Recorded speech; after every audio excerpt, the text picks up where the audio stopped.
Philippe Taboret, bonjour. Bonjour Olivier. Vous êtes directeur général de CAFPI, spécialiste en crédit immobilier, mais également président de l'APIC. L'APIC, c'est l'association qui regroupe les intermédiaires en crédit. Alors, avec près de 800 000 ventes en 2015, l'année a été marquée par une très nette reprise de l'activité du marché de l'immobilier. Comment se profile 2016 ? Alors déjà une très belle année, je confirme. Alors 800 000 dans l'ancien, Olivier. Donc en fait, on arrive à plus d'1 million d'opérations, cumulant le neuf et la construction. Donc effectivement, une grande année, imprévue surtout. Aucun prévisionniste n'avait anticipé cette belle année 2015. 2016 est donc lancé sur les meilleures orientations, puisque on finit surtout très bien l'année dans la transaction dans l'ancien. En ce qui concerne le crédit, on a été porté par les rachats de crédit. La baisse historique des taux d'intérêt ont amené une demande très très forte sur la renégociation de prêts. 2015 aura été l'année de la renégociation de crédit. Totalement. On a redonné beaucoup de pouvoir d'achat aux Français qui ont pu, grâce à cela, effectivement, investir ou en tout cas économiser, acheter autrement tout au long de cette année 2015. De fortes économies sur leurs engagements immobiliers. Donc on rentre dans l'année 2016 avec une fin d'année vraiment un retour de la transaction immobilière. On a vu revenir les accédants à la propriété, une sorte d'euphorie, le moral au beau fixe chez les Français. Alors est-ce dû au simple fait que effectivement la conjoncture est meilleure, économique, les perspectives sont bonnes, l'immobilier est reparti, les taux sont toujours très bas, ou est-ce peut-être par l'envie de sécuriser leur vie avec tous les événements qu'on a connus?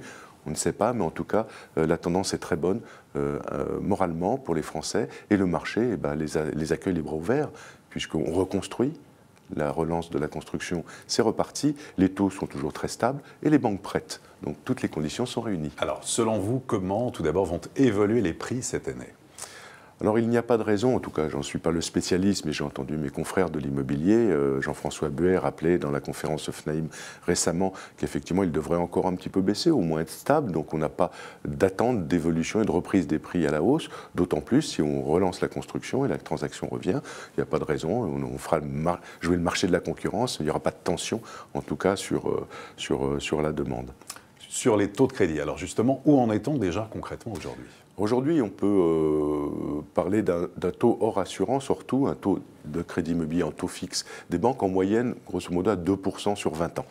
Un petit peu plus, un petit peu moins, suivant le profil. On sait que les banques sont sélectives et donnent des bonus au meilleur profil.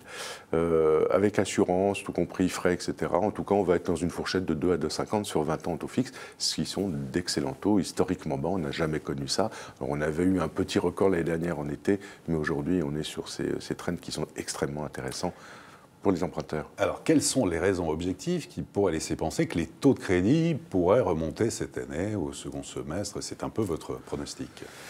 Oui, je pense qu'on aura peut-être une remontée des taux très faible, mais une remontée réelle deuxième semestre de l'année 2016, simplement parce que les indicateurs ont changé.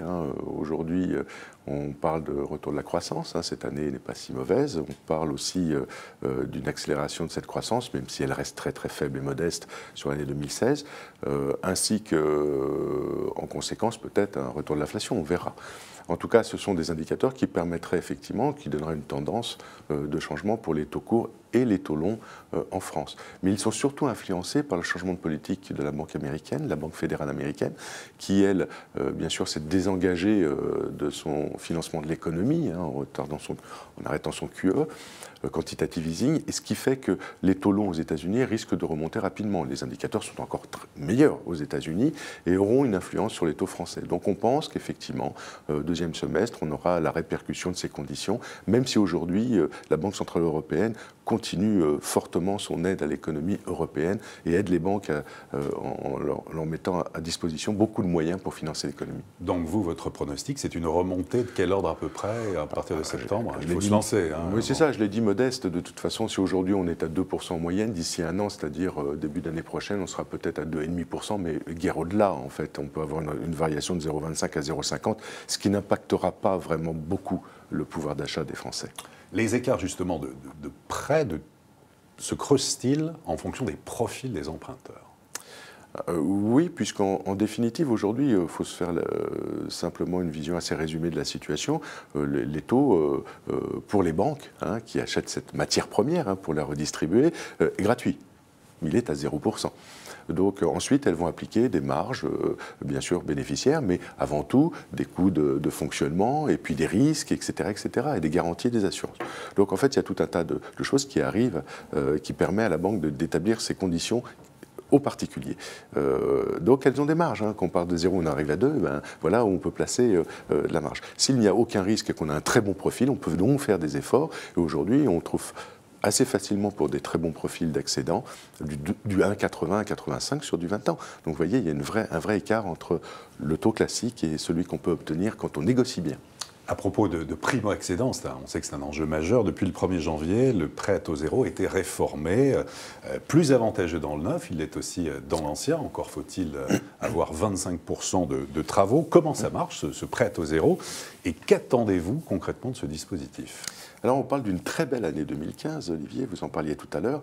Cependant, il nous manquait les primo-accédants les plus fragiles, puisqu'effectivement, ce n'est pas vers eux qu'on va faire la meilleure œuvre, je le disais juste avant. Le prêt à taux zéro va donc leur permettre de revenir totalement sur le marché.